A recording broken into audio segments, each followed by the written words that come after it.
Good evening and welcome to the Snap UK. We're here at the Doghouse with Griff, Jim and Gary, an evening later than usual as Johnny, was on holiday in Northern Ireland and had all the equipment. A day later than normal, but still full of the same news and views of American football from this side of the Atlantic. No Paul this week, as he legitimately is sat in a darkened room messing his pants as he came down with norovirus.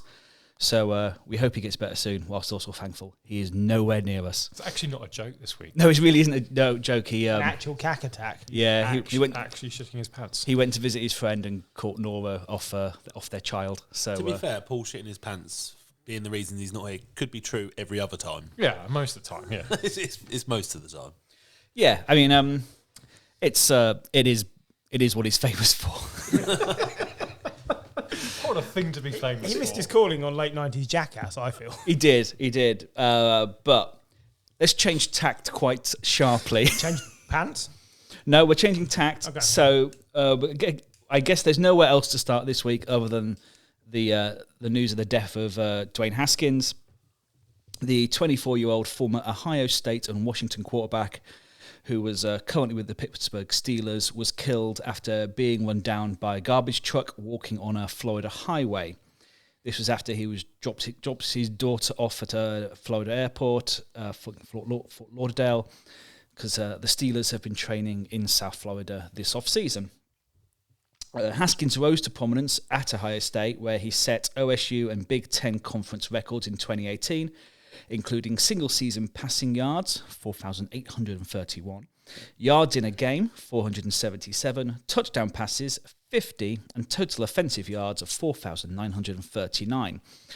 He led the Buckeyes to a 13-1 record and a win in the Rose Bowl, and he also finished third in voting for the Heisman Trophy, only behind Kyler Murray and Tua.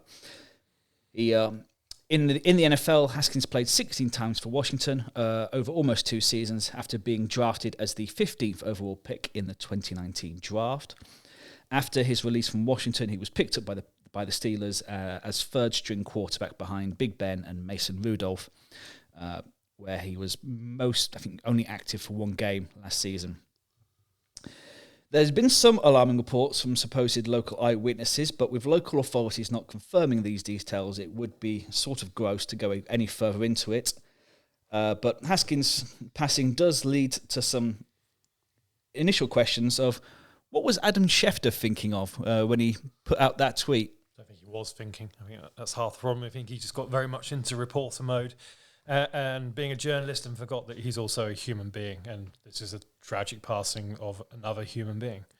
Because he's had a couple of in the last couple of weeks. Because not had a good run on Twitter recently. No, he had to apologise for a Deshaun Watson tweet, basically like, well, this is why he was, this is why his legal team wanted him to go to court, and and it's like almost kind of exonerating Deshaun Watson, whilst actually then realising that the lack of a hearing by the grand jury doesn't exonerate Deshaun Watson at all. So he has since deleted the tweet. The one thing I was thinking of is you read through those stats from Haskins, especially from his college game. It's something we talk about quite a lot. Is how good he was in college, and to be picked 15th, that's decent. It really does matter where you go. We've spoken about the commies a number of weeks now. We're going to talk about a bit later on as well. But what a shit show of an organisation! He was genuinely a talented quarterback in Ohio. Yeah, it sounds like he was a very talented quarterback in college with a college, playbook. The talk was he struggled a little bit, wasn't it, with an NFL playbook, but yeah, clearly was talented, So I think 24. It doesn't matter what you are, what you do, who you are. 24 is too young, isn't it? Leaves behind a family, which is painful, isn't it? So, it's not really much you can say, is there? No, it really isn't. I mean, it's a big news story, but there's very little to not actually. Much we can add. No, it's but I was literally one of the things I was about to think was Jim's put perfectly is for all the talent, it really does matter about what as an organisation what you go to, and unfortunately for him, he ended up Washington organization that is just abysmal. I mean, and also, I mean, as well, he is very young, you know, as well.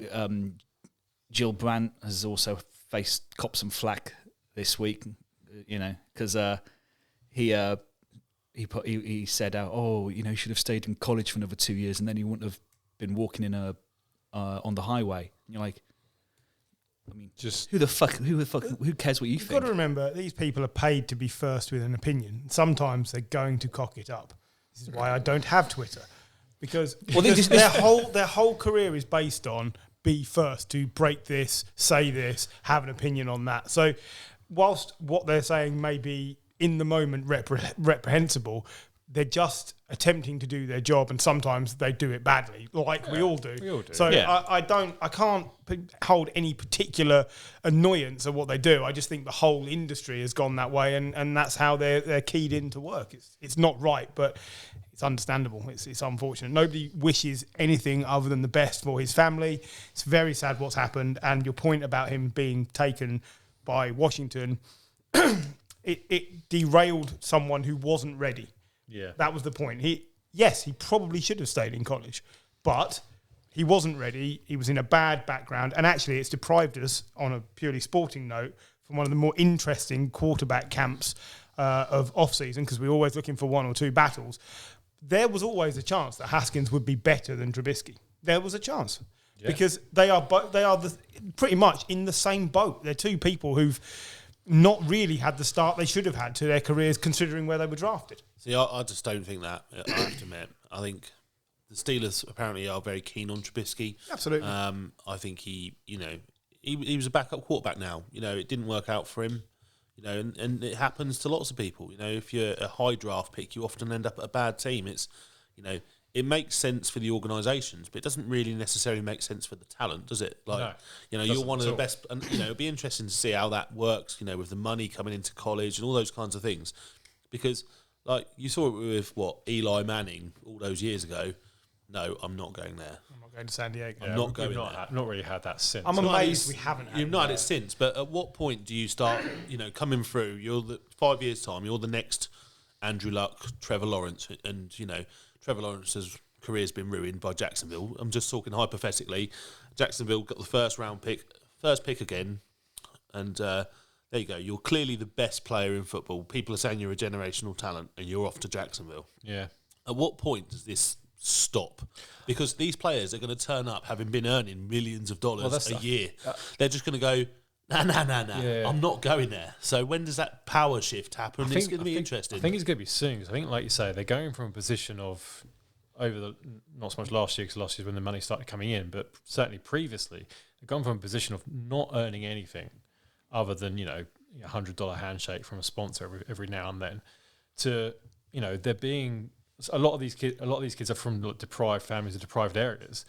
They're then being thrust into a position where, okay, do I want to play for nothing for another year and risk potential injury and risk, you know, actually losing your career, or do I want to go now, earn money, and you almost have to forget about the team you're going to? But I think now that's going to change, and I think we could see players holding out, especially for another year, if the top couple of teams aren't the right teams, but potentially putting an Eli or a John Elway and just kind of saying, oh, I'm not going to play for you. My mate went to Barcelona and got a $4 for euro handshake. That's a completely different thing. I know, but you was talking so long, I just wanted to get it in. That's what she said. What did he pay for that? I'd like to point out that I very maturely resisted the joke while you were talking. Yeah, me and Griff were just giggling to each other. I didn't look over at Griff, so I knew exactly what was happening. Anyway. Well, we did get sort of because remember when who was it, Baker, when he was supposedly number one pick, and there was like people going, Baker. There's rumours out of Baker that he doesn't want to go to Cleveland. He wants a Miami or a New York, and of course it turned out to be bullshit. Players will always have a preference. Players want to go to play in Miami where it's warm. Yeah, they don't want to go and play in Buffalo where it's cold or whatever. But ultimately, as long as they have confidence in the organisation being able to put a product on the field that will allow them to make money and win rings, they won't complain too much. Because if they've already made some money, it's not like success in the big league won't determine everything. So you get that balance. But if you've got money, then it becomes about winning the Super Bowl, doesn't it? It does, but you also know that the chance of you picking the right team out of 32 is not great. You're not, because if a team is that good, they've probably already got their quarterback. Yeah. Jordan Love is the prime example. Like, he's landed in one of the better organisations, but we saw him last year. He looked terrible because he's taking no reps because he's behind a star quarterback. But he's all right with that, isn't he? He's getting paid. Yeah, probably. Rodgers will retire at some point. But Jordan Love probably won't be there when he does. Yeah. I think he might be. No, I don't think so. He'll be gone soon. Who's going to take his him? fifth-year option is over before Rodgers is due to be an avoidable if nobody else contract. wants him because they've seen nothing of him, how much is he going to cost to keep? Not much. Maybe. 6 million? But 7 million is he worth keeping? He wasn't very good. We don't know. We're not seeing him in training, are we? So we've seen him in a couple of games. He's been pretty bad. But yeah, you're right. He's not had the amount of reps that Rodgers or another first-team quarterback would have had. Getting paid $7 million a year to do fuck all, I think he'd be all right, mate. Yeah, probably. I'd be all right with that. I'd be, I could live with that. Settle that. How much are you paying Brian Fryers at Tesco's? We don't Supermarket. talk about Tesco's. Other supermarkets are available. All right, El Sainsbury's or Lidl's. Where else have you worked? B&M. Anyway, so back to the Washington Commies. Dan Schneider has been made aware that the U.S. House Oversight Committee sent a letter to the Federal Trade Commission saying it's found evidence of unlawful financial conduct. Now, the first thing I have a problem with here is when they use the term Oversight Committee, it makes it sound like someone sent the check to the wrong place. I was like, it's not really an oversight, it's blatant fraud is what it is. But I don't suppose they can call it the blatant fucking fraud committee. Yeah. I'd like if the Oversight Committee was like Minority Report. Yeah. But I don't think it's like that. So as we touched on last week then. So I think basically the last 3 weeks, because they are... The new Browns, they're doing one thing after another. No, because the Browns could fuck up badly once an off-season. We've got to stop talking about the Browns because Paul will listen to this and it will just give him flashbacks. You say flashbacks or splashbacks? But the only thing I can compare them to is the Tory party at the moment. They just keep fucking up. It's sleaze and it's horrible. But white rich men, loads of sleaze, they'll get away with it. Is that what you mean? Yeah. And refusing to apologise and refusing to step down. Away with it because they're pissing off lots of other old white men at the moment. They're effectively taking money out of Jerry Jones's pocket and every other kind of oligarch of a NFL owner. They're like massagists of the NFL. Yeah, aren't they? Yeah. That was Robert Kraft, wasn't it? That was Robert Kraft, yeah. But but this time they've been taking money from their own fans. The committee said that the team withheld ticket revenue from visiting teams and refundable ticket deposits from season ticket holders. Emails, documents, and statements made by former employees indicate the team executives and owner Dan Schneider engaged in a troubling, long-running, and potentially unlawful pattern of financial conduct. I mean, it is just a basically copy and paste from the last 2 weeks, except now we're also adding in the fans who, can't get... Both of them are really annoyed. But yeah, they can't get refunds on their security deposits for their season tickets. They are... it's just a garbage organisation, quite frankly. The whole thing's just terrible, isn't it? So bad that the boys have stopped even concentrating. So it's It's all right, I've just spotted a massive oversight in running order, so I just wanted to correct it, that's all. Sorry. That's what happens when I don't write it. Well, you fucking could have. I fucking couldn't. Should explain that John is very tired this evening and we're going to take every opportunity possible to wind him up. leads of shit. Still only a point behind Joel. Yeah, the biggest issue here is that there's a very good chance the owners will now react to finding out that someone's stolen straight out of their pockets, right? But that tells you all you need to know about professional sport, not just the NFL, but professional sport. When old, rich, predominantly white billionaires get pissed off over a few quid, but not over the fact that a lot of people in their league are not following a lot of the rules regarding race, diversity, and this is the problem. Only money talks. And now you're going to see things happen. I can't see Dan Schneider clinging on to his position, or the Schneider family, whoever it is that's supposed to be in charge, because you're now stealing from 30 other people. Green Bay don't count because that's owned by. It would have been much easier if they just made the move before they changed that god-awful name. Like, rather than just letting them become the commies, they could have just moved them. So no, we're not. Like, you've done enough damage. Let's just move you. Like, it's just like when we said it a couple of weeks ago. There's been so many things that have been pinned on the Washington franchise in terms of it being a toxic place to work. There've been cases about that. There's been cases around the emails and sexism, racism, misogyny. You know, touching up cheerleaders, God knows what else. And no one's going to pay any attention to that because they're not. No one, I say no one. I mean, you know, the NFL and the other owners aren't going to pay attention to that because apart from ruining the reputation of the NFL, it doesn't really affect them in their pocket. As soon as it starts affecting money, businessmen and businesses are going to get pissed off. And the NFL loves money. Oh, yeah. Right? Lawyers will get involved now. Yeah. It's like, oh, shit's got real now. You're stealing money from us. That's a problem. And also, it's a federal problem. It's generally, he could get prosecuted for this. So it's not just pissing off people. You've now broken the law. Like, and so if kind of whatever authorities in the US decide to take it to court, then I tell you, it's the newest version of Moneyball I've ever heard of. Exactly. Yeah, I mean, we could. I think let's leave it there because effectively, I think we're going to come to this over the next few weeks because I'm sure they'll find something else. Oh, there'll be something else. I think they've sent whoever sent 210,000 documents to the whatever Federal Trade Commission. So there's bound to be something in there which points to Dan Schneider or someone else doing something else wrong. I mean, I'm sure. Is there a third Gruden brother? Is basically all they end up. He's going to leave Dave Gruden alone. He's done nothing wrong. He's going to get fired from Enterprise Rent-A-Car where he's quietly going about his life. Poor Dave Gruden. Big Dave, as they call him. Big Dave. What? Big DG. What is it we've missed? So the fact that this is what extra people have added onto the Tomlin. Yeah. Yes, the fact that Flores. Brian Flores, not Mike Tomlin, Brian Flores. I'm going to leave my next comment right where it was and bring it up to you after the show. The fact that Brian Flores has now been joined in his lawsuit by other members of the coaching fraternity, Steve Wilkes and Ray Horton. So you remember Ray Horton is a positional coach who was supposedly interviewed for a job with the Titans in 2016. Only Mike Malarkey has come out and said, I was already given that position and told it was safe for me before they complied with the Rooney Rule. And I feel really bad that I didn't comply and I don't feel I can stand on the sidelines and be quiet anymore.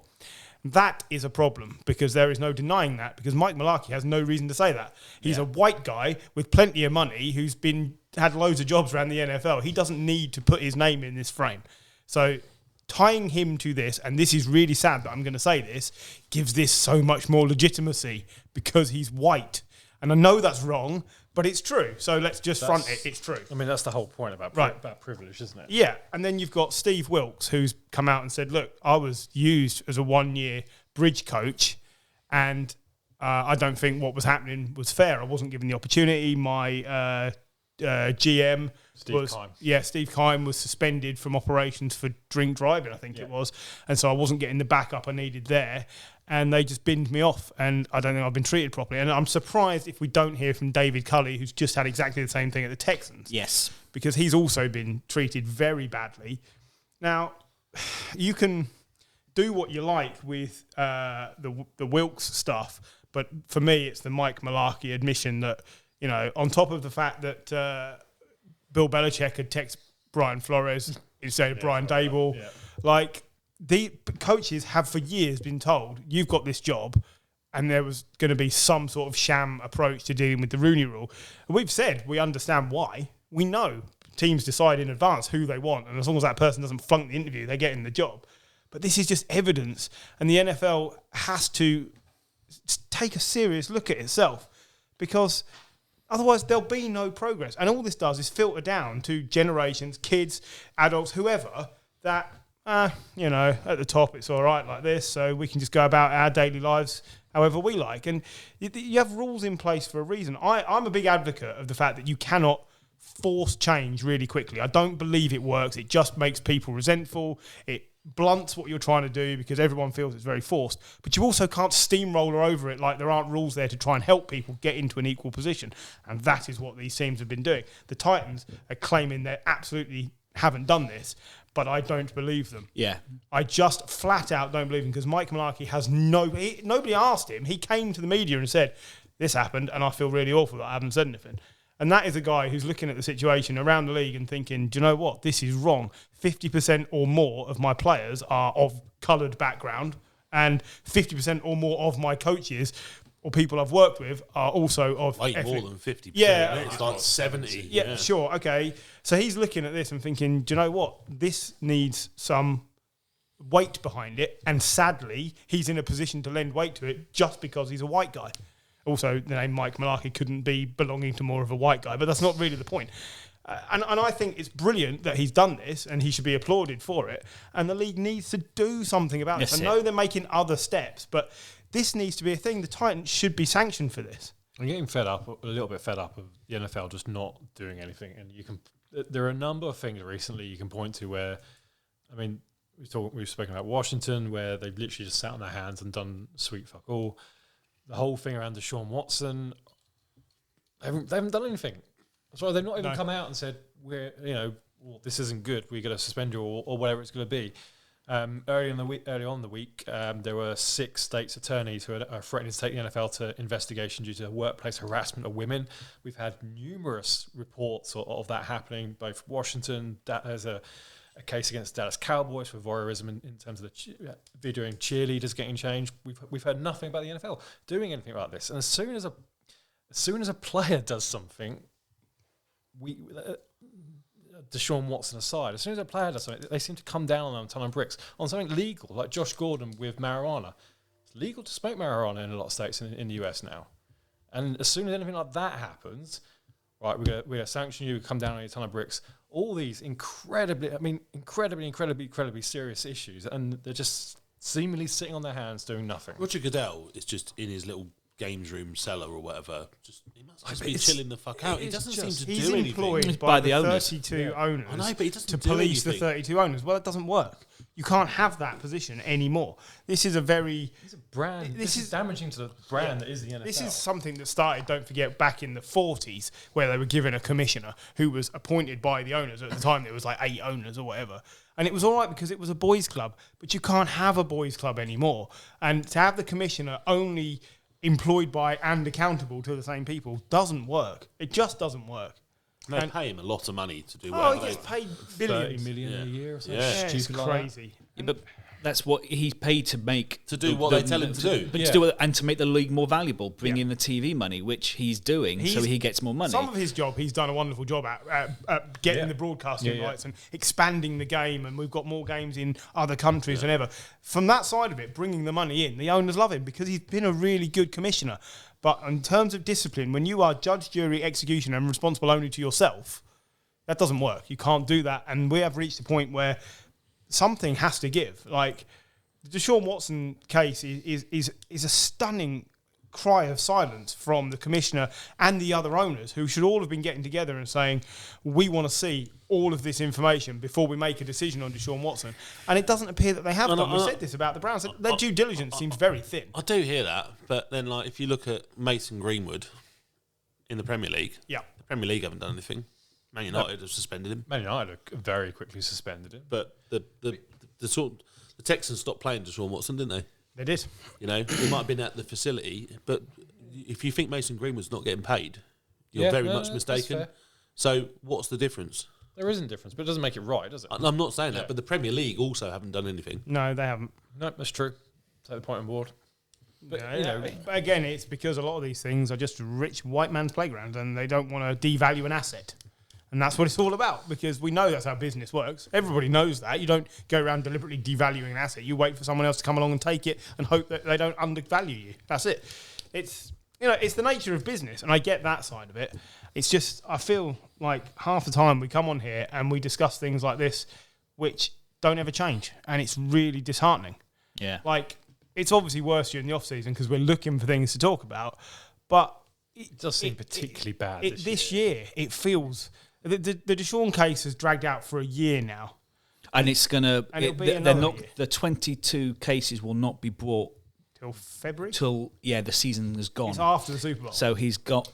He'll play all season. Well, I'm kind of okay with that because he's going to play for $1 million this year, and then hopefully he gets suspended the following year when he's getting $40 million. Would be hilarious. Yeah, that would be great.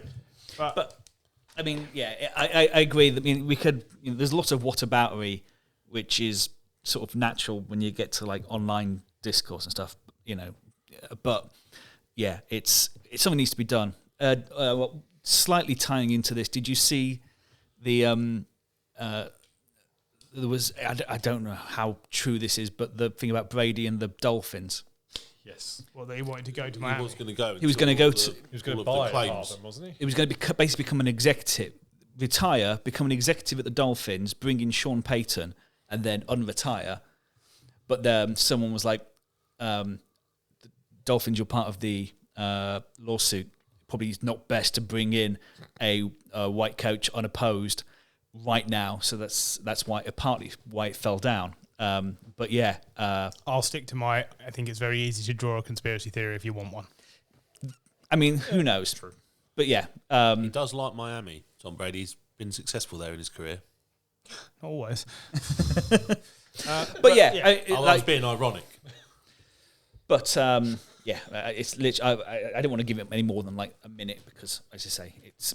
You just wanted Gary to talk about Tom Brady, didn't you? I just wanted to see Gary sigh a bit. I feel like we should start the show. I'm in too good a mood every year with a Tom Brady piece. Well, should we talk about another quarterback? Yeah, go on. Derek Carr. He's got a $121 million 3-year extension with the Raiders, so he's there until the 2025 There's season. a danger that the Raiders are being sensible again. That's a lot of money, that is. It's a lot of money, but don't forget how well he's played the last few seasons. I know. I still think that might be 10 million too much. Yeah, I think 40 million is the new 30 million. Deshaun Watson, for whatever you do, has blown away the quarterback market because it's so much money and guaranteed money. The market has just exploded. So the point is, this is a sensible, correct move for the Raiders. Derek Carr took a team that was thrown into the fire last season. All right, he had the help from the coaches, but he grabbed that team and said, do you know what, we're not going off the rails here. We are ploughing on. And I've been saying for a few years, look, they should stick with him. He's really good. And he proved it for me last year. The leadership was fantastic. His play, for the most part, was really good. He had 2 or 3 bad games, but point to me a quarterback that doesn't have 2 or 3 and you're looking at maybe the top 4 in the league. And I don't see what else the Raiders would get from another quarterback immediately. No, you're not going to draft one who's going to be better this year. I think that's exactly the point. And we talk about this with head coaches a lot, isn't it? Like, if you get rid of him, who are you going to replace him with? And realistically, who are you going to get? Someone better than Derek Carr? There's certainly no one in the draft. You look at the quarterback market, right? You look at someone like Kirk Cousins. Who would you rather have, Kirk Cousins or Derek Carr? Derek Carr. Do you know what? I knew this was going to turn into Kirk. Really? I was sat here thinking... Well, because of the money. You know when you just said, like... Who are you going to get if you get rid of him? Yeah. The person I thought of straight away was, some people think they should get rid of Kirk Cousins. But who are you going to get that's better than Kirk Cousins? Yeah. Do you know what? I sat here and I thought, this is going to head towards Kirk Cousins. I can just feel it. I think Kirk Cousins and Derek Carr, there is not a lot to choose. I would agree. But I would still take Derek Carr over Kirk Cousins. Yeah. I would not. No, and that's fine. I knew you'd say that. That's kind of why I brought it. You're probably going to get... I'd imagine you get more leadership from Derek Carr than you would get. And that's exactly what I think. I think that was proven last year, and that's what makes the difference. Cousins has got more money. Perplex boxes. No, his stats are more consistent through his career than Derek Carr. The point is, they're both winning quarterbacks on franchises that have teetered around the winning mark for a few years. Derek Carr can't have a winning record. No way. He probably Come does. on, stat man, John. Just looking into it, man. I was whilst he's doing that, I would say Derek Carr does more to win games by himself. Sometimes, than Kirk Cousins. I think you have to surround Kirk Cousins with a lot of good talent. think if you look at what Hunter Renfrow did this year, I'm more worried about how Not even close. Apparently I was wrong again. How alike Shock. mine and Griff's thinking is getting where we start singing at the same time. Even in the same terrible tone. I'd like to know the winning records of both quarterbacks, please. Oh, for fuck's sake! Hang on, Both of them. Oh, Can you you do are the Kurt? stat man. Can you do Kurt? We can't just have one. No, it was a this is not a comparison. What's Derek Carr? 57 and 70. Oh, that's bad. 13. So one, He's He 13. plays on the Raiders. 2 winning seasons. Hang on, He let's does just- play for the Raiders. That's the true. Vikings. It's true. That's true.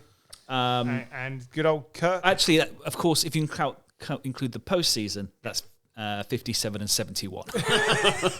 Well, I don't include the postseason. Okay, so he's had 2 winning seasons. Fair enough. I would say Kirk Cousins has got to be 3 winning seasons, maybe 4. Remember the Did he- division, the Washington played. But Yeah, that's true. Case Keenum was Right. playing when the Vikings were good. Kirk Cousins. Yeah. The Skins were okay a couple of years ago. And I called them the Skins, You and I did. don't give a fuck. It's better than the Commies. It's still a better name, and that's terrible. Here you go.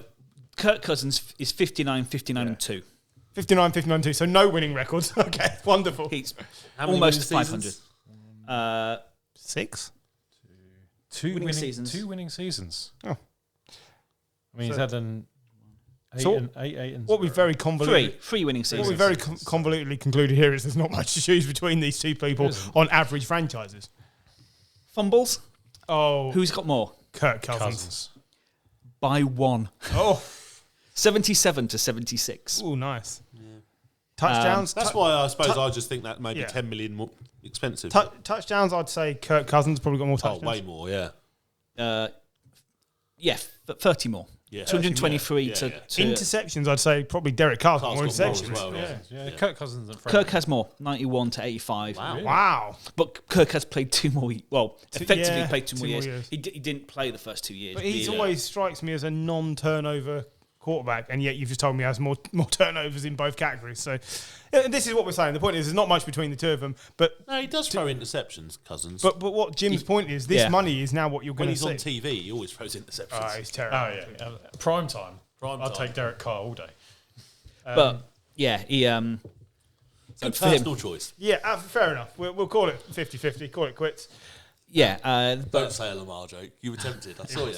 But I was about to say Lamar's contract as well is Still awaiting attention. still awaiting attention. He's the way it's being brought up. He seems to want to go kind of Kirk Cousins He wants style. to go down the franchise tag route. Yeah, Yes, he wants he to get does. because he wants money. That's what he wants. He wants a LeBron style year to year. It's difficult, isn't it? As soon as a quarterback does go onto a franchise tag, that effectively sets the baseline of Yeah.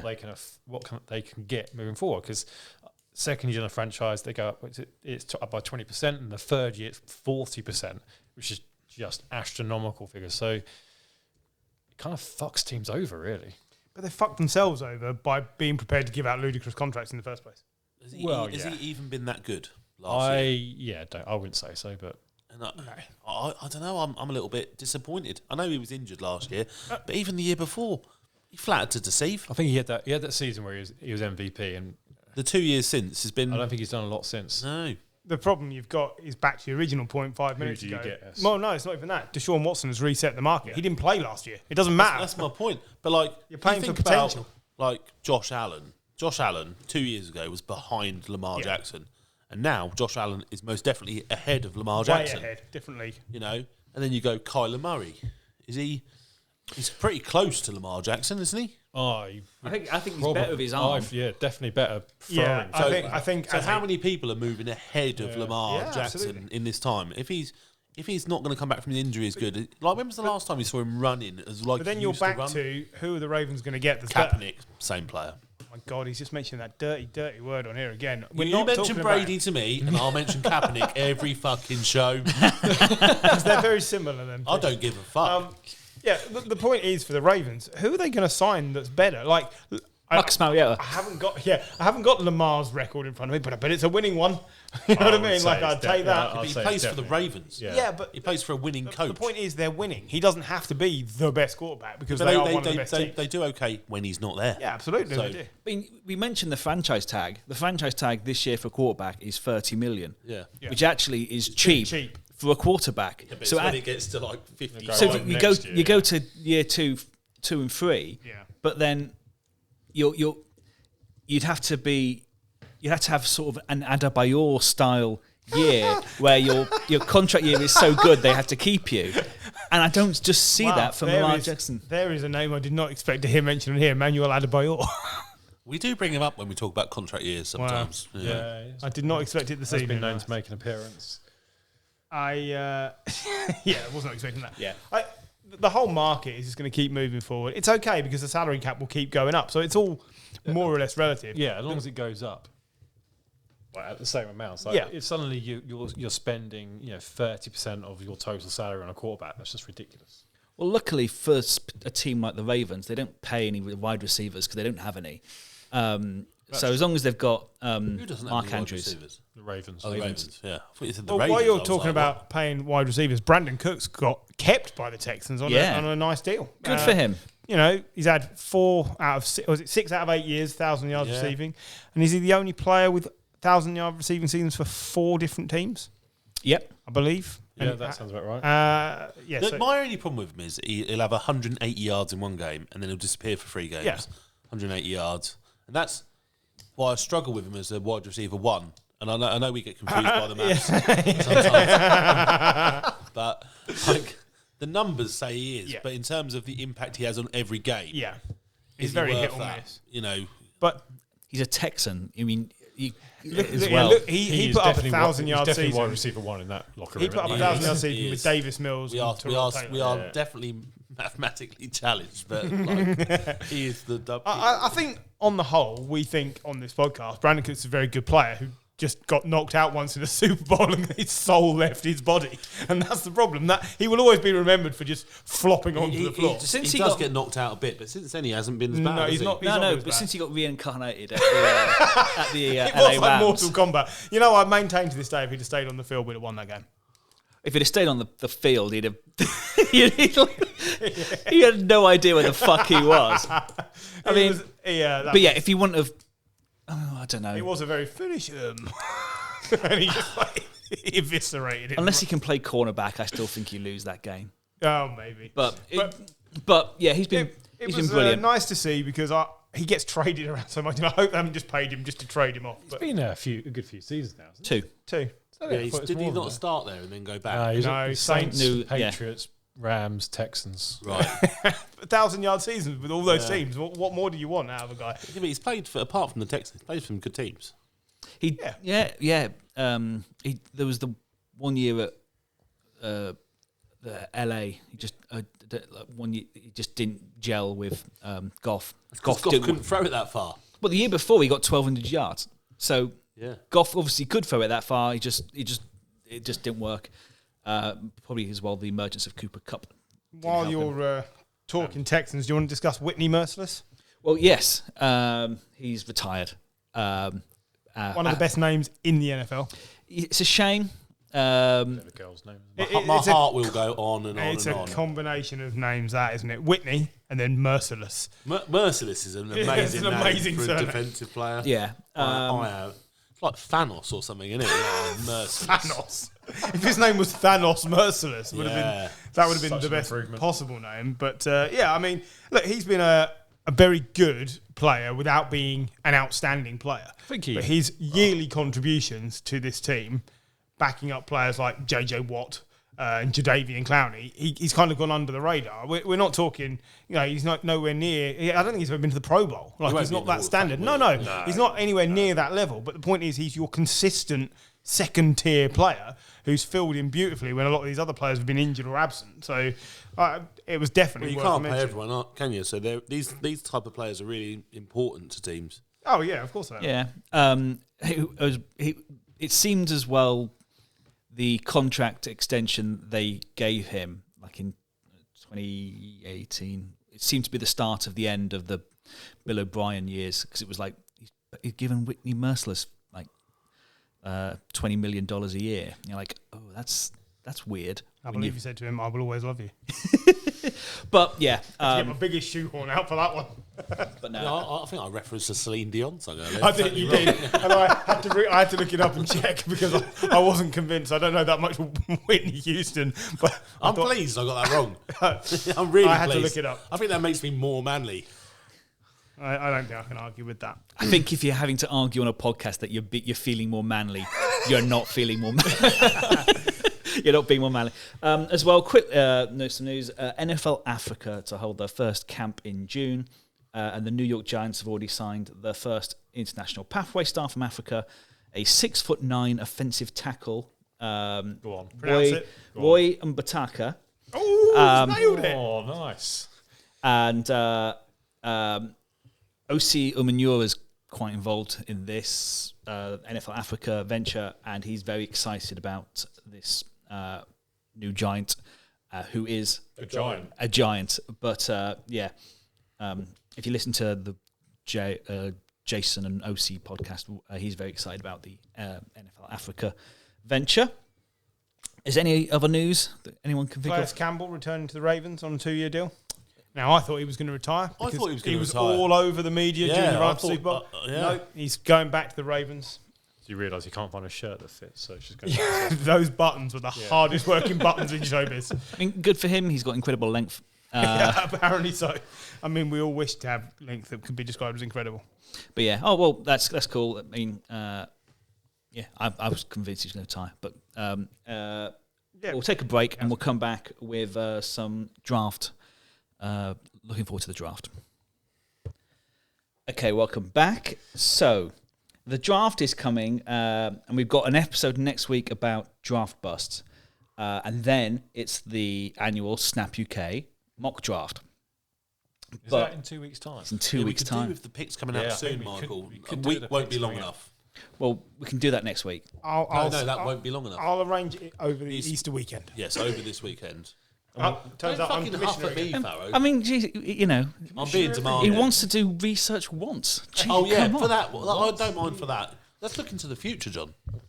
It's like Mystic Meg, but with a really expensive mattress. Well, but anyway, £25 a week. Amazing. so we need to start turning our attention towards the draft. We do. So we're going to start with some teams in specific. These are the teams that have 2 picks in the first round. There's a lot of them. Yeah, this year there is 7 teams with 2 picks in the first round. So starting with the Detroit Lions, they go second because they're shit, and 32nd from the Matt Stafford trade. The Texans go 3rd and 13th. They obviously take Cleveland Browns pick. The Jets go 4th and 10. That's Seahawks pick. Seahawks, yeah. From the Jamal Adams trade. Yep. The Giants go 5th and 7 because they've got a Bears pick. Yep.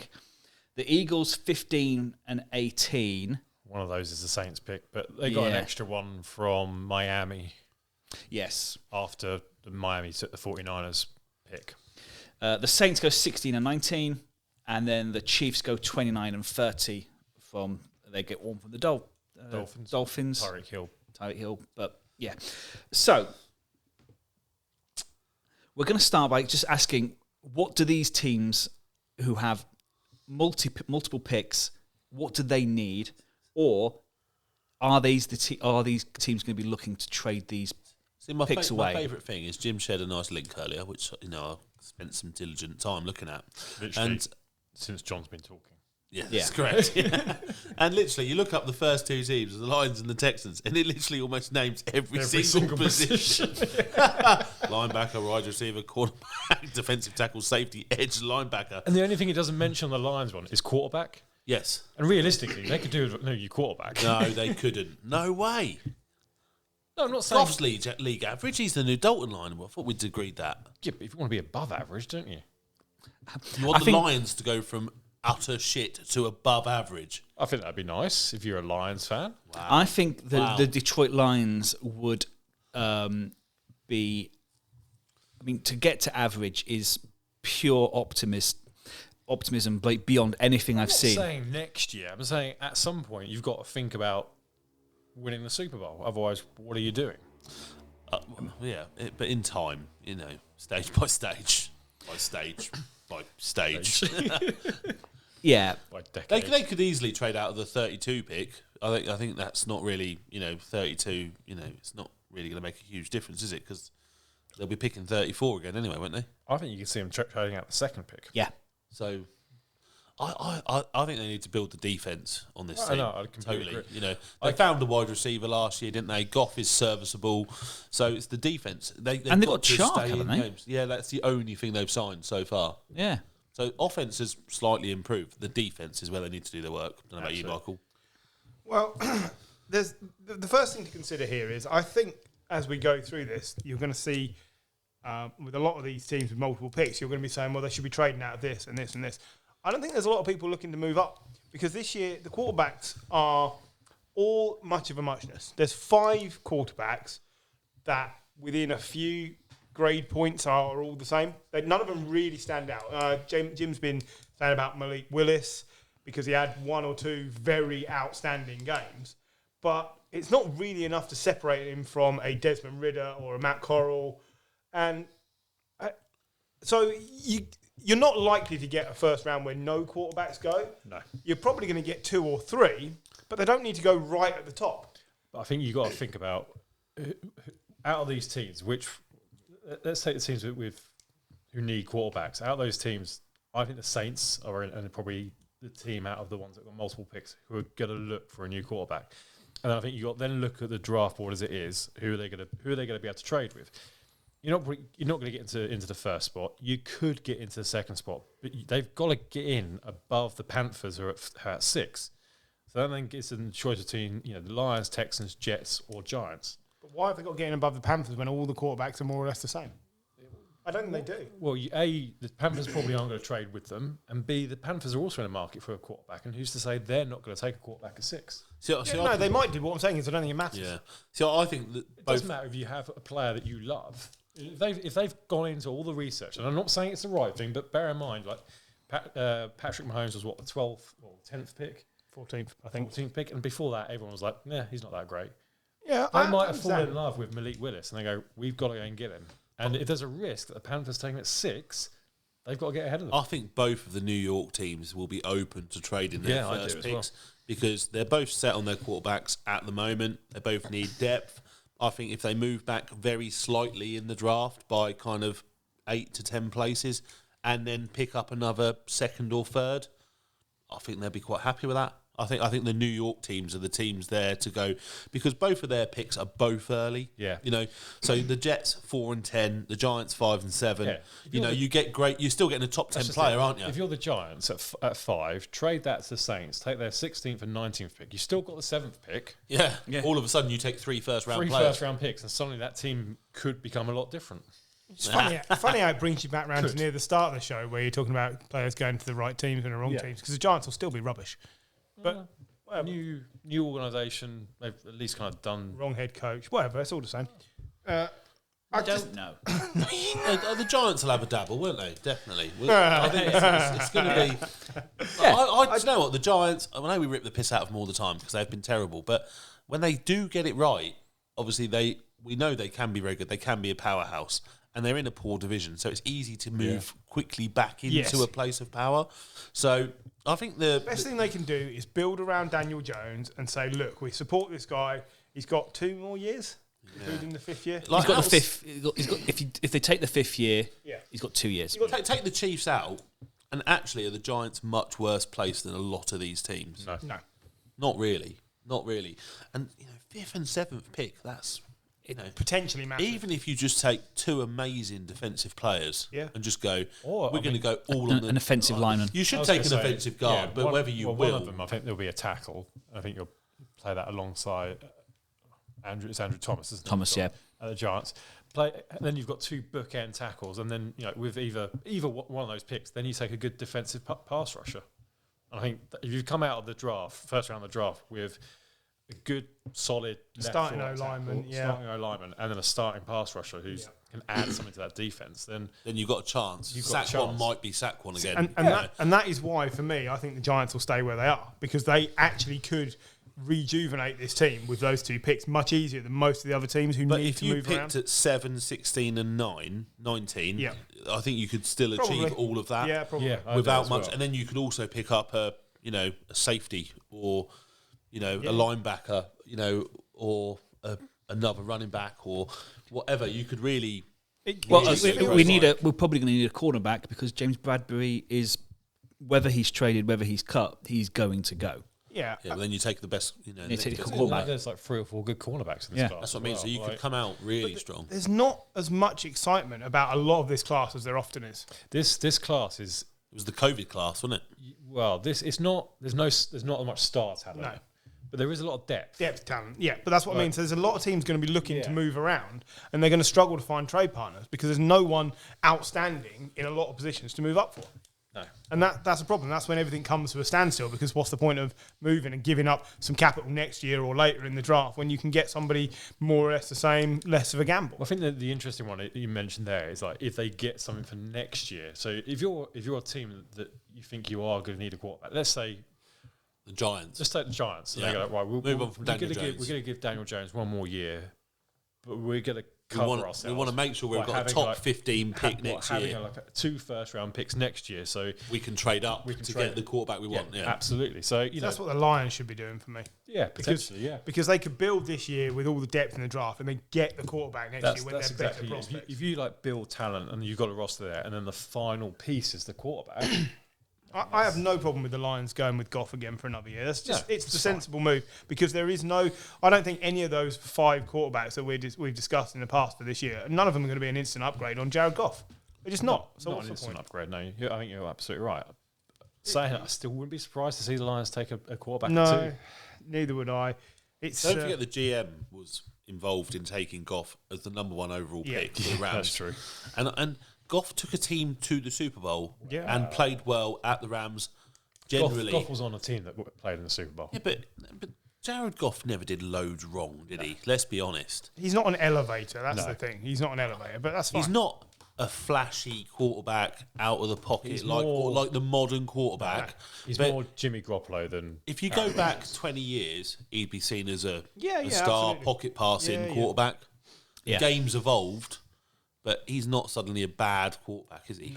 No. When you can give him a running game as well, and that's what happened in the final years that he lost Gurley, and then it was all on him, and it was all on him, and he isn't good enough. No, he's not a good decision maker. That's the thing. He needs a team around him, and what happened at the end of last year was DeAndre Swift got good. Yeah.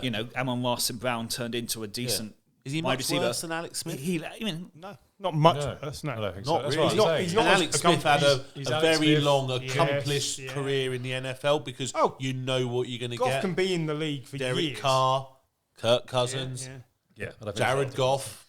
Not a lot of difference. Is anyone reverse to changing the name of the draft, by the way, to the Great Big Man Gamble? Because that's effectively all it is. I mean, Of course it is. I quite like the idea of calling it in that. the first round, I think it's 50-50 whether they're busts or Lamar. Yeah. No, it's teams get it wrong. Like Josh Rosen, what was he picked? 9, 10, 9? Yeah. And then Lamar Jackson at 32. Yep. Right. Well, what did we take Reuben Foster? Like 7? God. Darnold. That was the end. Darnold was a third pick, and but we were all, apart from Griff, we were all pretty hot on Darnold, weren't we? Yep. It's one of the few draft classes I've ever got right. Normally I'm Will terrible. Greer, was he? But Fucking Will Greer. But one day he will come good and vindicate Paul. He won't. He won't. He'll come good in the CFL or whatever the AAF. I can't remember what the new league is supposed to be being called. Or the XFL, isn't it, effectively? Is it still called that, is it? Yeah, it's just owned by The Rock. For me, the Saints have a big bearing on this because if they decide they do want a quarterback this year, then they're the one that are going to trade up. Yeah, it will be them that moves because they might feel they need one. But I don't think they're looking at this thinking, well, our upgrade is necessarily here this year because they've got Jameis. Jameis was playing fine. Yeah, they've still got Ian Book, who they only drafted last year. No, all right, I get it. But is he definitely much worse than any of these guys? Get Jimmy G for a I mean, second round. you have Sinead Book and he's shit. Yeah, we saw him in one game and he was terrible. The Niners are going to keep Jimmy G. Yeah. Nobody's going to trade for him. He's coming off the back of an injury. Until a quarterback is injured. Yeah, if Jameis gets injured, they can come and waft a second or third round at us, and Jimmy G will just be gone. Why the fuck would they need to do that? Why would they move up to take a quarterback this year? I really don't understand it. They've got way bigger problems. Is Michael Thomas playing football ever again for them? Yes or no? He restructured his contract, so yeah, I'd say he's probably... Yeah, but is he going to be the same player? He's been out for a year and a half. The defense has lost some key pieces. I think quarterback is way, way down there. I completely agree with you, but then I don't know why they made the move that they made in terms of gaining an extra pick this year in exchange for no first round pick last year. Because they've got no money, man. They've got to pay these people a pittance. Yeah, but then surely getting a quarterback in the first round now and being able to have a quarterback on a low wage over the next 5 years would be almost worth it. Within 3 years, you're going to be 16 and 19. You can't. They can say, all right, we've got a range of players we like, but it's a range of players, and it's they might all be gone at that point. So why do you do the trade? I don't understand it. I think there's getting value for what you've got at the time, managing the cap. I think at quarterback, I think they're happy with Jameis. I think he'll be okay. And I would be as well. I'm not disagreeing with. I don't think they need a quarterback. I think they should go with Jameis, but I just don't understand the logic. They need to make sure that defense is as strong as it was last year, and I think with a defensive coach, that will be the focus. Yeah. Because he will need that to be in place for him to be anywhere near successful. It's going to be a predominantly defensive first round this year, I think. Yeah. There's also if Thomas is back, wide receivers again. If you've got Thomas back and say he is partially fit, you've still got Kamara. I mean, that's still a decent offense. Yeah. Without adding too much. So I think you just replace the pieces you've lost on defense with mid-first round picks, and you just go, potentially. Let's hope it works. I think that's what you do. Yeah, I could see the Chiefs trading up in the first round. Probably not using the 2 first rounds, but probably using some draft capital to get one of the good wide receivers. Because they suddenly see a run on wide receivers and they start panicking. Yeah, they're gonna need to move up to get a Chris Olave or to get a Jameson Williams. So. Yeah, that's another thing. I can see them moving up, but I don't think they'll... So what about the Eagles then, at 15 and 18? Because 2 or 3 people at this table think they're set at quarterback. At least one doesn't. You mean 3 do and 1 doesn't? Yep. Let's not. I think they're set, but I don't know if they know that they're set. Oh, I think they do. I think they've made I think on their side, that's a canny move to gain an extra pick next year. Again, to give Jalen Hurts another year. I think they will, like it or not. And then next year they can then make that move if they want to replace him. It's mainly defense they need because a lot of their players, a lot of stuff they need. A lot of their players have retired, haven't they, over the last couple of years? Brandon Graham retired, didn't he? Yeah. Yeah.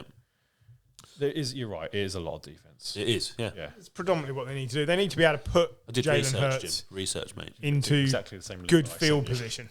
If you give Jalen Hurts decent field position, he will look good. And that's where they've struggled in times. They've been starting a lot of the time on their own 22. I could see them taking another wide receiver, though. Yeah, maybe. Shouldn't need to, should they? Well, Jalen Reagor, is he that good? No. Reagor isn't that good, but who was the other one they got? Devonta Smith. Devonta Smith. Good. Devonta Smith had a half. But if you pair him with someone who's very good, then Devonta Smith will draw less coverage. Yeah. Exactly. Because Jalen Reagor has not developed the way they wanted. Yeah, but I think they might give him another year. I don't. I think they might trade him away. Yeah, I think he could be lost on the depth chart or traded away. I agree with you, Gary. I think they should go defense with those 2 picks because you can get this depth later on in the second and third round where they could pick up a decent wide receiver. They need a running back. Running back like Miles Sanders. Nothing else. Awful. Like this website hasn't even got it listed at running back. But you're right. Miles Sanders is. I don't even need your link. Running back is terrible at that club. Awful. It's not awful. But it's just. It is awful. It's not. They've got Jalen Hurts. But outside of that, there's no running game at all, is there? None. I can't even think of the other one's name. Miles Sanders. Boston Scott. And who's the other one? Gainwell, because it's always about how many yards. Last year it was Jordan Howard as well. Yeah. But he's gone. But the offensive line is very old. And they could do especially if Hurts is the way forward, probably helps if you're going to have a running quarterback to have a decent offensive line.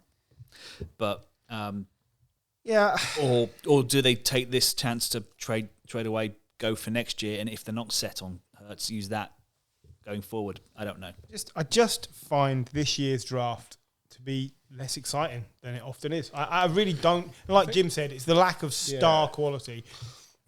I just think it all looks like you just throw a couple of darts at the wall and see what happens this year. I think Griff, that's because we haven't done our mock draft yet. It might be. And when we do our mock draft and we blow you away with some of the amazing stuff we come out with, and the trades we come up with, we're going to blow your mind. I hope so. But it's like I listen to other podcasts, of which there are many, and they're all really building up the draft. And I just think you're really working hard this year to build it up because they have to, because it's ratings and figures and clicks and I am struggling this year. It is not, there's the fella whose name I can't pronounce that ends in X. Kevin Thibodeau. Him. He looks really good. Isn't he like a Canadian president or something? No. That's not him. He's a pass rusher from Oregon. Yeah. I don't even know who you're thinking of. His trade stock. Justin Trudeau. That's pretty close. Yeah, it's got an X at the end. Justin Trudeau. Ends in a U. His draft stock is dropping though. Like he's loads of analysis will have him as the second best player, but if you look at a lot of the mock drafts, he's falling down to like 6, 7, 8. Okay. Well, for me, he's a star quality player. I think he can be. Aiden Hutchinson is the other one. Yes, that's it. Yeah. Who's the one who did his knee or ankle? The other day, Because he was good. David Ajaba. Because they reckon he still might go in the first round, don't they? Yeah, he played opposite Aiden Hutchinson in Michigan. He was a good player. Carl Hamilton is a safety. He's probably the other star player in the draft. But safeties don't get drafted high, so he could easily. I'd be surprised if he fell out of the top 10, but he could. Yeah, I mean, will last year's draft affect that? In terms of the players that came through last year that were safeties that went on and did amazing things. Well, yeah, potentially. I mean, I think if you listen to some of the draft podcasts, they just build him up as probably one of the best safeties they've ever seen come out of the draft. They're like, he's that good, but it's just because he's a safety, and there's more stock given to a pass rusher, an offensive tackle, a quarterback, or even a wide receiver than there are safety. We can get a safety further down the. Look at Seattle. They've got a star safety. Look how good they've done with him. There's safeties available as well. Logan Ryan's still free. And can play for very little. So because the Giants have paid him this year. So a lockdown cornerback instead of a safety, that's worth so much more. Yeah, cornerbacks tough to find, mate. Tough to find. But yeah. What about, we haven't mentioned the Chiefs who've got 2 late picks, 29 and 30. Well, we did. We said the fact they must go after a receiver because you've got to replace the Tyreek Hill hole. McCole Hardman is good in fits and starts, but he's not. Didn't they? They bought Juju and again, they're all players with Valdez-Scantling. How many wide receiver 2s, 3s, and 4s? Exactly. They're all very spot start players. They might be good one week and not good the next. They need someone. Could Juju be a 1 in that system though? Yeah, he will be the 1 in that system. He is by default. But again, as Jim says, but does he have the talent? Isn't technically their 1 Kelsey? Yes. Yeah. He's the best of all receivers. Yeah, but I'm just saying he's their number. That's not how depth charts work. Let's really get into that. It's how teams work. No, it's how pass catches work. It doesn't. Him being like it doesn't make him the wide receiver 1, does it? Makes him pass. It makes him receiver 1. Receiver 1, but not wide receiver. Okay, I'm glad. Tight receiver. No, for me, there is no out and out wide receiver 1 on the Kansas City team. Is that fair? Nicely put, yeah. But thanks very much. It's almost like I've thought about it. Fucking hell. Isn't that what this Kansas City team's done? Like they brought in Hill as a punt returner and turned him into a wide receiver 1. Like McCole Hardman, once again, he's not been a great wide receiver, but he was brought in as a punt returner. Yeah. They can create stars out of. Yes, doesn't have to be because Andy Reid creates a system that gets the best out of the players. So yeah, they absolutely can, but I think they'll be on the lookout for a wide receiver to bring in because you've got 2 first-round picks. Antonio Brown. Oh God, no. Somebody will sign him. I mean, Deebo Samuel's going to go somewhere. No. He's going to stay where he is. Scrubbed all his social media. He's off. No, it's all just posturing. It's all posturing. It is posturing before he leaves. It's beautiful. I heard he's signing for Leeds United. Just to really wind you up. Well, that'd be staying. That been as the Niners owned than Leeds United. Yeah, I did see a lovely photo of Shanahan with some fans wearing a Leeds United T-shirt the other day. Yeah. And I was like, how very nice. I'm for John to jump ship. Yeah, could be. But yeah, I mean... Bit glory supporting, isn't it? I think... It'd be like supporting Luton as a kid and then supporting Newcastle. I mean, Newcastle, of all people. They were on the precipice of glory once. I was on the precipice of glory once. Was it on a £1,300 mattress? I mean, that joke is just lost on everybody else, but it makes me laugh. No one's listening. It's fine. No, that's fine. I'll be comfy whilst you lot are laughing. Yep, probably. Lonely, but comfy.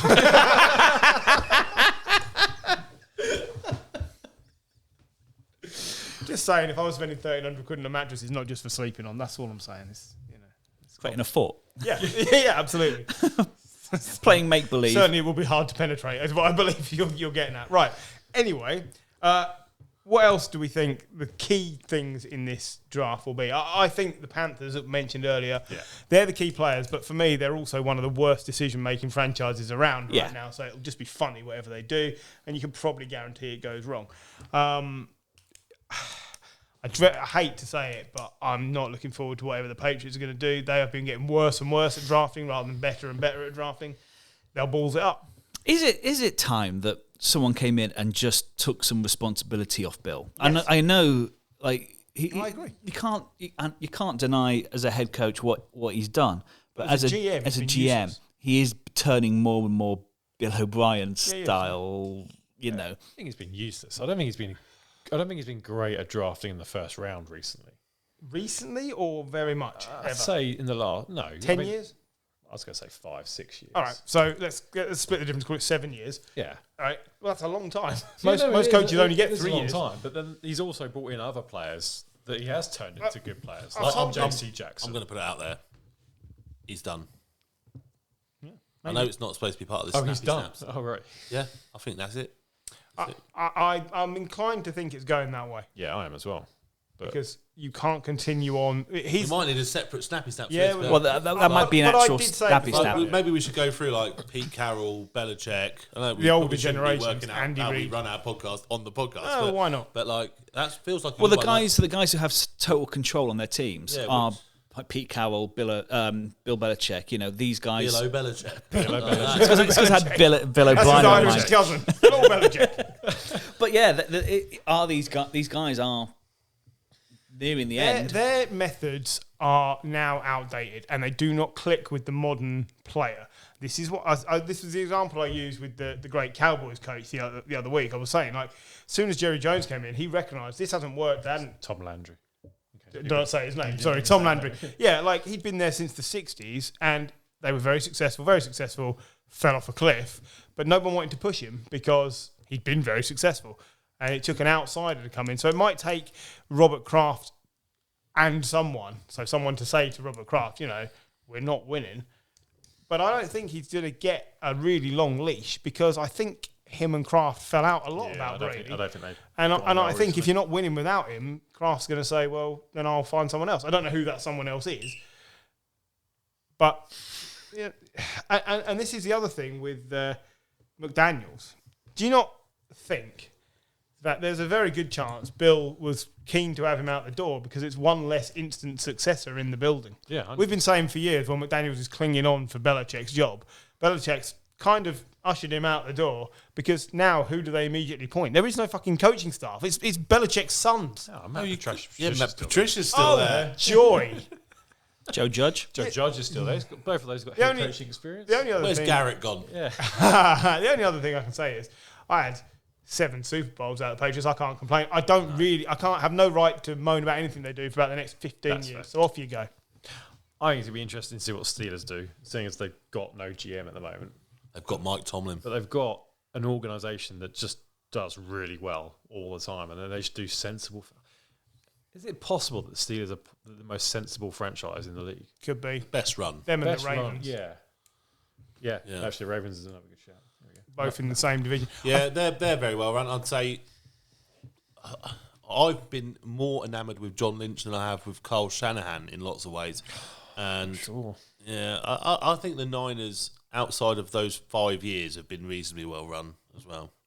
They kind of 4 or 5 years, didn't they, where they got rid of Harbour and they just kind of lost their way a bit. Who are we going to appoint? I'm not sure. Generally, what was the name of the fella that got the job for the year? Chip Kelly and Jim Tomsula. Jim Tomsula. He farted in his opening press Literally conference. the worst. I forgot about that. It was just mad. We were in such a good place, and then we just threw it away. It went downhill very quickly. I'm not a big fan of what John Lynch has done in the draft, though. It's done some good things, but I think they could have. There's areas they could have done better. We've gone very off track. Yeah. Seahawks, yeah, because they're always. Trying to think of a nice way to put it. Fuck up. Shit.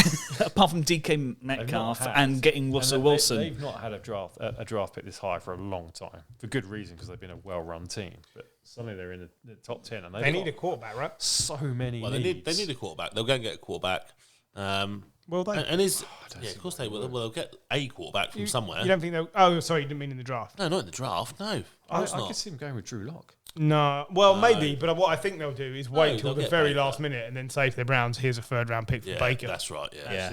Because they can just hold on. They don't have to do anything. The problem with the Seahawks is because they just try and do everything the way it's always been done. You know, why is DK Metcalf not Deebo Samuel? They should be similar players. The guy's a monster. Can't run around corners. Though. Does it matter if he's a running back as well as a... You know, why isn't he a wide back? Yeah. Like now, that's the thing. Why isn't he a wide back as well? I had a girl who was a wide back once. Did you? Big girl. Did you need a £1,300 mattress? I did. Yeah, I'm not surprised. But yeah, I love your little confused face. You're so tired. I am tired. But yeah, there's a sort of point where it is like the Panthers, Giants, Falcons, Seahawks, Jets, Commanders. And you're like, that's just going to be a whole heap of shit, isn't it, quite frankly? See, Falcons could take a quarterback. They need a quarterback. They've got to get someone in because Mariota won't see out the season. As much as I love him, he doesn't very often. He's got asbestos knees. Yeah, exactly. So in the nicest possible way. And I don't know who the backup is, but, you know, they're probably not very good. Is it not Philippe Franks? I believe it's Philippe Franks. Did he play in the Canadian League? No, he played in the AAF. John's going to tell me in a minute that it's Philippe Franks. Phil. I'm confident. I'm sure that's his name. Shit, it is. Philippe Franks. Would you like to suck it now or later? No, I bow down to your. You will have to do the that. Falcons. There seems to be too many E's in his name for Philippe the word. Franks. For the There really are. So, the Falcons need a quarterback. They do. They will have to pick one. And I've tried to separate these quarterbacks to take us back to where we started with this a little bit, but I don't think it matters which one of the 5 you pick because they're all different, but they're all grading out more or less the same. Some are a bit more mobile, some are a bit more accurate, some have got better vision, some are quicker passers, but none of them are the full package. There's no one you can look at and say, this is the guy that will definitely work out. Guaranteed. Now he said that, we've got the next Patrick Mahomes in this draft class. I hope so, because that would be exciting. Yeah, but It'd be nice to have one of them in the NFC, wouldn't it? Does anyone want to pin their hopes on one of the quarterbacks being the best one? I don't get paid enough for that. Fair enough. No, I mean, We'll wait till our mock draft. We will, for that, yeah. 'cause we'll see who gets picked first. We will. I could see our mock draft not having any quarterbacks in it. So can I. Oh, I can't. Really? You can't have a first round draft with no quarterbacks. It just does not happen in the modern age. 2013 was the last one with only one. it doesn't happen in the modern age. I would say that sometimes our decision making is slightly more askew. There's 1996. There's 3 out of the 4 of us that make sensible decisions. So, what are you going to do? 1,300 quid on a mattress. I mean, yeah, so 2013 was the last time there was only one, and that was EJ Manuel over Geno Smith, which showed you how piss poor that fucking... I nearly choked on the gin. He went to the Bills and was terrible. Fuck me. First man to throw intersections in 3 different countries. Of course, yes. Yep.